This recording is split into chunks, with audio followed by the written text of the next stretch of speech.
You are being stalked by a strange and monstrous creature. Will you survive when this winged murderer finally attacks when you're at your most vulnerable? In the hushed quiet of a home settled in the night, the television flickers, a burst of static erupting across the screen before the power sputters out. The silence is broken by a solitary ring. A phone call from a blocked number cuts through the darkness. The air thickens with a cold chill as the call connects on its own.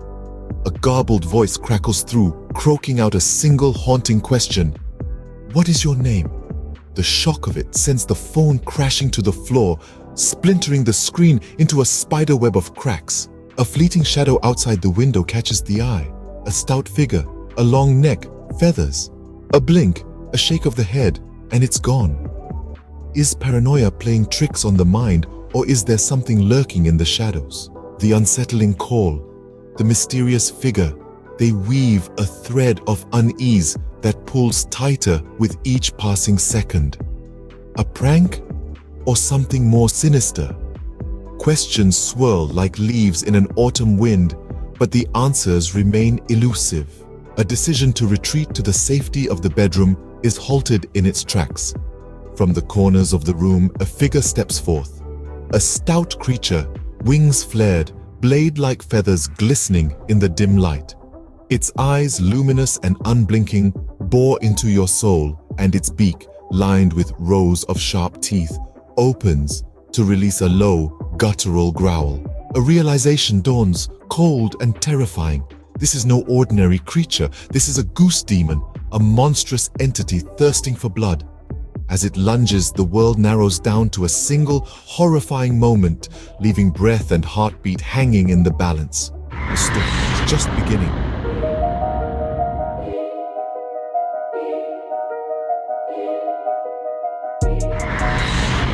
It's your birthday and your roommate wants to celebrate with you and your friends and family. The only problem is that he's a bit odd. He's from the deepest reaches of space, and while he's nice, you might want to make sure nothing goes crazy. Engulfed in an abyss of darkness, you awake. Your alarm clock's shrill cry fades into the black void.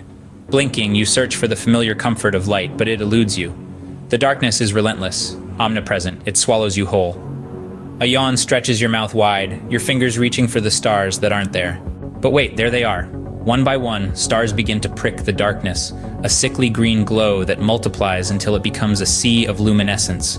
The stars collide, twist, and pulse, merging into one colossal compound eye. It gazes back at you with an inscrutable emotion, if you dare to presume it feels anything at all. The eye blinks. A symphony of sound follows, a high-pitched ringing harmonized with the screams of an unknown language. It threatens to shatter your psyche, your sanity. Then a smile forms, a lipless grin revealing thousands of sharp teeth. A tongue, a deathly shade of blue, swirls around a cavernous mouth. Tentacles sprout from the darkness, reaching for you. "Merry," it gurgles. "Happy birthday." A smile of your own forms as a table materializes before you. Whole grain toast, your favorite. "Thank you, Vrio," you say to the creature, your friend, your roommate. Vrio Bror, the ever-churning chaos. The day unfolds with preparations for a party, guests arriving one by one. Vrio retreats to his room, promising a present. Your best friend rushes to greet you, the familiar warmth of friendship filling the room. And so, this is your life, living in the shadow of an unfathomable creature, sharing breakfasts, birthdays, and mundane chores. It's a life that blurs the line between the ordinary and the extraordinary, between the comforting and the horrifying. It's a life where darkness isn't just a lack of light, but an entity you can touch, feel, and befriend. So remember, even in the most ominous shadows, there may lurk a friend, a roommate, a Vriobror, the ever-churning chaos. And even in the most monstrous forms, there may hide a generous heart, waiting to surprise you with whole grain toast on your birthday.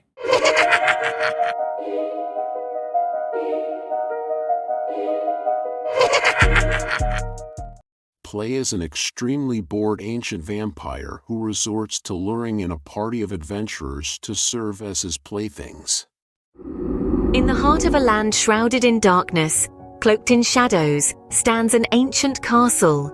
Its stone walls, weathered by time, are home to Frankenstein, the vampire lord. A being of formidable power, he's walked these musty corridors for countless ages, the only company the scurrying rats and weaving spiders. Yet even the most monstrous of creatures can grow weary. The thrill of the hunt is lost on Frankenstein. His victims, hapless and predictable, provide no sport, no amusement. Their pleas for mercy, their futile attempts to bargain for their lives, have become a monotonous dirge. Their blood, though it sustains him, offers no flavor, no spice to his endless nights. Even those who dare to request the dark gift of immortality provide no diversion. Their desires are too predictable, too mundane. The days merge into a timeless grey, as monotonous as the clouds that perpetually shroud his castle.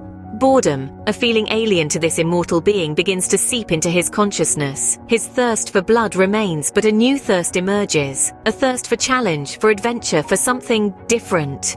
An idea sparks in the mind of the vampire lord. If the world will not bring him a challenge, he must summon it. A quest! A call to arms to all brave and foolish enough to heed it. Frankenstein, with a cunning smile, crafts his lure. Disguised as a mere mortal, he ventures to a nearby village, posting his quest in the town square. His bold challenge: slay the vampire lord and claim a reward of 1 million gold pieces. An offer too tempting for any adventurer to resist. Returning to his castle, Frankenstein resumes his throne, the echoes of his footsteps the only sound in the vast cavernous halls.